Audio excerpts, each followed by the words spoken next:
Hey everybody, thanks for tuning in to Press Pause today. I am going through a cold right now, but just wanted to let you guys know that in advance. My family did just get back from Disney. This is our first time traveling as a family down to Disney, and wanted to talk to you guys about it. Obviously, with our kids being toddlers, I think this is something that isn't necessarily talked about enough, is some tips and things like that when you are there with toddlers when it comes to Disney. So Aurora and I wanted to let you guys know our experience, tell you about the mistakes that we made so you guys don't have to make those, okay? We're gonna do a whole series on this. This is gonna be the first episode. The other ones will be talking about the specific parks and the different things there for toddlers and kind of how to structure your day, things like that. But today we are gonna talk about the prep, okay? Getting ready for the parks. What do you need to do? Now your prep, we're not just talking about packing, getting things ready. We're talking about way in advance when you're trying to book your trip. When do you want to go to Disney? Okay, and that's the first question that needs to be asked. Now, many families have different time periods they like to go. We advise our clients different things all throughout the year, depending on if it's budget focused, depending on if there's specific things they want to see, specific types of characters and events. So there's obviously different things that you can do. This year, we went during the holiday time period, mainly just because it worked with our schedule. We wanted to get a trip done as soon as possible with our kids. But we typically do like to travel in the late spring, early summer, that May, June time period, okay? So the holidays have special events. The summer is the peak season. So your kids are out of school and stuff like that. But when you're talking about toddlers, you don't have to really worry about school, okay? So you're looking at maybe the spring. That's what we would say. Every family is gonna be different on when they want to go, but we think the spring is going to be the best time period for toddlers. Now, obviously you can go around the holiday time period like we did as well this year. The budget may be a little bit higher for this, but there are some special unique things that you will see in the parks with this as well for your toddlers. So could be something good there also. The good thing about this time that we went was that, it wasn't too hot. It did get pretty chilly at times in the mornings and in the evenings, so we did have to change clothes. We did have to have a change of clothes for the kids to change into. In the mornings, they're in pants and long sleeve shirts, and then by the middle of the day, they want to have on short sleeves and shorts, right? So that's something that we did have to deal with, and that's something that you need to think about when you're packing is what types of clothes you're gonna bring with you, okay? Because overpacking becomes a problem, and we'll talk about that. But something where if you pick the right time of year, like in the spring when you know it's gonna be good weather but not too hot, you just wear shorts and a t-shirt every single day, and your kids don't have to have as many clothes that you bring with you. So where to stay? Guys, this is gonna be really tough for a lot of people. Everybody's gonna be different in what they want, okay? We have had multiple clients that, they do different things every time. We've had clients who they like their one resort they go to every single time as well. So it just depends on your family. Some people really care about the deluxe resorts, okay? These will have gyms, they'll have a hot tub, just the different added amenities, okay? A restaurant on site, not just a food court. And so these set themselves apart from the moderate and value resorts. The one that we would probably recommend the most right now is gonna be the Polynesian. The reason why is because the Poly, that's what we call the Polynesian, the Poly has been rethemed with Moana themed inside the room. Obviously very popular IP right now, a princess that people really look up to, within the Disney franchises.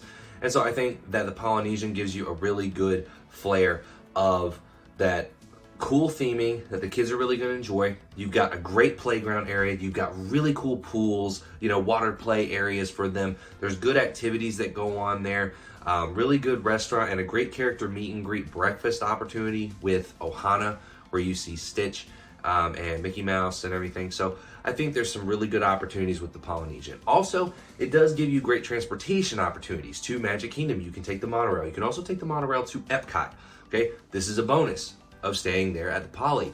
You do get that added benefit. Now, you will have to take a bus if you want to go to, say, Hollywood Studios or Magic Kingdom. So that's something where Animal Kingdom, you have to take a bus there anyway, so it's not a huge downside, but we think the Poly is probably the best if you want to go deluxe. Now, budgetary reasons, obviously you might want to do moderate or value. Now the thing is, guys, when we look at it from a value standpoint for toddlers, the moderate resorts doesn't really make a lot of sense, okay? The theming is kind of so-so. It's middle of the pack. It's not really geared toward family theming for most of these. Now, some of them do. Some of them have this, but most of them do not, okay? And so what we're looking at is we would say if you are going to do a moderate, stay at the Caribbean Beach Resort. It does have the Skyliner stations, so it has an added transportation benefit to you. The theming is okay, it's pretty good. You know, the water area and stuff is really cool. Your kids are going to like it and enjoy it, but it's not great from a family theming standpoint. Honestly, we would tell you to bump down and go value, okay? Spend an extra day in the park or something. That's what we would tell you to do with the Toddlers. We stayed at All-Star Movies this time around. Obviously, we want to stay at Art of Animation sometime because that's probably our favorite for families. Art of Animation has amazing theming, multiple different areas of great theming throughout their resort. You know, a little bit added amenities. Obviously, they have the Skyliner for transportation, but honestly, All-Star Movies is quite a bit cheaper and it has the same experiences. It's really cool theming. It's not as themed out as Art of Animation, but it's very small details that most of the kids won't pick up on. Most of the adults won't pick up on it. So honestly, All-Star Movies is probably your best bet, but if you do want to go up a little bit, have that Skyliner at your resort, go ahead and go with Art of Animation. Now, every family is different, as we said, and you will have to talk to your travel agents like us to help advise your family specifically on what you want, okay? And we're gonna talk about that over and over throughout this video. Our service is a free travel agent service. Reach out to us. It would cost you the same amount to talk to us as it would to book through Disney yourself. But we know the ins and outs. We can help advise you on things instead of you having to spend hours Googling for all this stuff. Okay guys, so we're gonna talk about food. I'm not talking about restaurants. I'm not talking about where to eat in the parks because the thing is, every family is completely different, okay? Our family, for example, our kids have a medical condition. If you guys are unaware, they do have genetic medical conditions. This causes a lot of GI issues for my kids. They have a lot of dietary restrictions on things that they need to stay away from and things they need to focus on when it comes to eating. For that reason, every family I know specifically is gonna be very different as far as what you want your kids to eat, how you want them to eat, and what you're okay with. So that's gonna be very subjective to each family on what they want.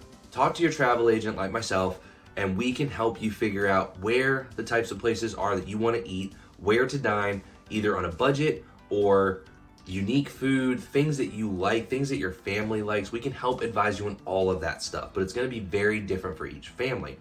What we're talking about here when it comes to the preparation is actually food in your resort hotel. Now, the reason we're talking about this, again, my kids, they have these dietary restrictions. They need specific things. They need to have lactate. They can't have regular milk. They can, maybe for a day, but they can't do it consistently, okay? It will mess up their system. So we had to get lactate ordered, things like that, things that you can't get in the parks regularly, okay? So when we ordered these things, this is something that we did. We tested a few things. I'll tell you guys right now, don't do DoorDash, don't do Walmart order, don't do any of those. It did not work for us. I had 2 orders that did not arrive. So these 2 orders got canceled, did not get it to our resort. And that really sucked. Our first day or two, the kids did not have exactly what they needed. We were scrambling in the parks to try and find the things that they needed. It was tough and it just wasn't the best, right? But what we did find out is ordering through Instacart. Instacart was the one that we enjoyed the most. It was the one that was most effective for us to get deliveries. I actually had 2 different deliveries that we did during the week that we were there through Instacart. Got us the orders.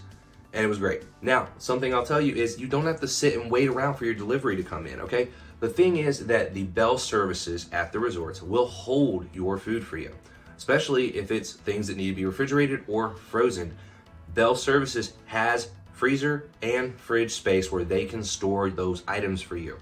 One of the things I'll say is if you are bringing foods in to the park that need to be refrigerated, like frozen yogurt or just yogurt packets, things like that need to stay cold. Or if you have special milk like lactate or something like our kids, those need to stay cold.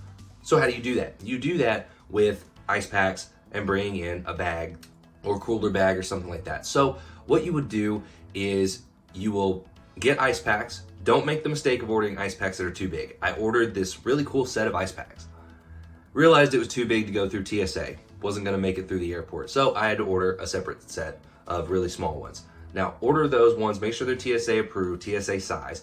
Bring those down with you. Once you get those down, give them to Bell Services the first day you're there. I ordered a pack of 6, and what you can do is just say, cool, I'm gonna give these to you, and tomorrow I'm gonna pick up 3 of these, take them to the park with me, and then I'll swap out 3 and 3 every day with you when I come back from the park at Bell Services. They're happy to do this. They completely understand these things happen, and they understand that kids have different needs, and they will help you with making sure that's taken care of. Now, you do have fridges in your resorts, okay? But our fridge, it only holds so much, and there's not a freezer space. So to get that freezer opportunity there to freeze ice packs and stuff, give it to Bell Services. So it worked out really good for us. We did freeze some yogurts, bring them the next day, and those stayed frozen until 1, 2 o'clock, and the kids could have those. So that was something that worked out really good for us. But make sure to take advantage of that. It can definitely save you money by ordering those groceries and things to your room, but with Instacart. And I think it makes a lot of sense. Now, get an Instacart account, and then you can get same-day delivery, okay? First time we tried to do this, we weren't getting same-day delivery. It had to be the next day. Sign up, get an account, make sure you get the same-day delivery option, and then that way, you need a last-minute thing or something right away, something you run out of that you didn't think about, you can get it right away. Okay, guys, so next thing we're gonna talk about is clothes, okay? Everybody's different, depending on where you live in the world. What I will say when it comes to packing is, with toddlers, obviously, they're potty trained. So you always have to have spare clothes. You need to have spare clothes for your spare clothes, okay? Plus, there are kids that have medical conditions that cause frequent vomiting, like ours. So you're gonna need spare clothes for that, okay? That's something, make sure you're packing those extra spares. And if you go at a time where you know it's gonna be warm the entire time, you don't have to pack as many clothes, so you can pack more spare clothes. Okay, next guys, when it comes to packing, pack a bag in a bag, okay? What do I mean by this? I mean, like, when people talk about Christmas, oh, you put a box in a box in a box and you wrap that. I'm talking about that with bags. Take a luggage bag, take one that you can fold up, get it really small, stuff it into one of your other bags, and take it down with you. So when you buy things at the parks, you can put it in that new luggage bag that you had nothing in before. This worked really well for us. Make sure you account for that with carry-ons, things like that, if you don't want to check bags. But that was something that worked out really well. We did have an extra bag, and as we bought things in the park, when we left to come back home, we had a spare luggage bag that we could put everything in. All right, next thing, guys, think about who's going with you, okay, when it comes to the parks. Be sure the people going with you know the expectations. What are they wanting out of the trip? What are you wanting out of the trip? And make sure everybody understands that, okay? And understand it's okay to split up. It's okay to take time away from others. It is your vacation. It is your family's vacation. It is everyone's vacation. And you need to make sure to respect that for everyone in your group. So, if my focus is on rides, but my wife really wants to do characters, then I might need to split up and go do some rides while she goes and sees some characters, okay? That's just something that happens. If you have grandparents that come with you, or cousins, uncles, aunts, whatever, understand what they want and make sure that you guys have time to separate and go do your own thing. Everybody doesn't have to be up everybody's butts while you're there. It's actually more beneficial and better for everybody if everybody gets to go do what they want to do at that time. And it's okay that you miss out on something somebody else did because it wasn't your priority. That's fine. All right, now the other thing that we'll do, and we recommend this to all of our clients who are staying that are going to parks more than 3 days. If you're going on a trip and you're doing more than 3 days of parks, make sure to take a rest day. We recommend this to everybody, okay? We did our rest day and it was fantastic. We had a wonderful time going resort hopping. We did different activities. We saw some characters that you can see. There's plenty of things that you can do at your resort. They have the great pools and the theming and stuff there. They do the arcades. They have a lot of things going on for your family. Take advantage of that. You're paying for it anyway. Take a rest day, take a resort day, and go see the other resorts. Go do some cool things out there. There's character dining and stuff at these places, and you can make all that happen without having to pay the tickets to go to the park. Take that day, make it a little more relaxing so your family can wind down and get ready for the rest of your trip.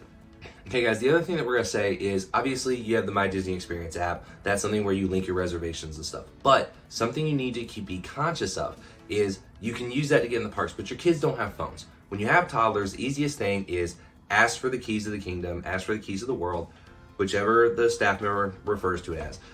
It's just activated keys that get you into your room and get you and the toddlers into the park. It's the easiest way to keep everything organized, getting in the parks every day and not having to worry about, oh, do I pull it up on my phone? Does my phone have batteries? Things like that. Everything gets loaded onto that key card and it works for everything, just like your memory maker if you do that and your dining meals, okay? So get that if you don't want to get the magic bands. And something else I'll say, guys, is the first time that you go with your kids, especially if they're toddlers, do a mix of everything. You don't know what they're going to love. You really don't. We thought they would really want to do the rides, but we were surprised how much they loved the character interactions. They loved seeing the characters way more than we expected. So we pivoted. After the first couple days, we said, you know what, we're gonna prioritize characters a little bit more. And that made it a much better experience toward the later end of the trip for them. They got to see so many characters and they got to learn how to talk and interact with them more. They were starstruck the first couple days. But hey, once we got to Hollywood Studios on the last day and they got to sit down with Chewbacca, they loved it. It was the most adorable thing in the world, was to sit there and enjoy them with Chewbacca and how they talked to him and interacted with him and played with him. It was awesome. So do a mix of everything. The food, the desserts, try out the events, the parades, the shows, the rides, characters. Do a little bit of everything. See what they like right off the bat, and then you can kind of change your priorities throughout the rest of your trip. And I'll also say, take advantage of the early park admission, okay? These are toddlers. They don't like standing and waiting for a long period of time. Get in early, knock out some of those big rides. We would go knock out Peter Pan and Magic Kingdom right away, knock out a couple other things, and then everything else is a little more manageable throughout the day for the kids. So take advantage of the 30 minutes that you get in early from your resort. Do that, and it'll help your kids tremendously. Now, as we said, this is the first in a series. We are going to do other videos coming up, and we'll talk about Magic Kingdom, Epcot, Animal Kingdom, and Hollywood Studios, and we'll break down each of those parks, kind of give our experiences there, and talk about what you can do at each of those parks to make it the best for toddlers, right? So go ahead, if you like this video, if you need some tips, you're planning to take a trip, one, reach out to us. We're official travel agents of Disney. We are free service, and we can help you book your next set of magical memories, okay? Two, subscribe to the channel, and then you'll get notifications when you hit that little notification bell on when those videos are coming out, all right? Thank you guys so much for tuning in. Christ is King, and we'll talk to you on the next video. If my focus is on rides, but my wife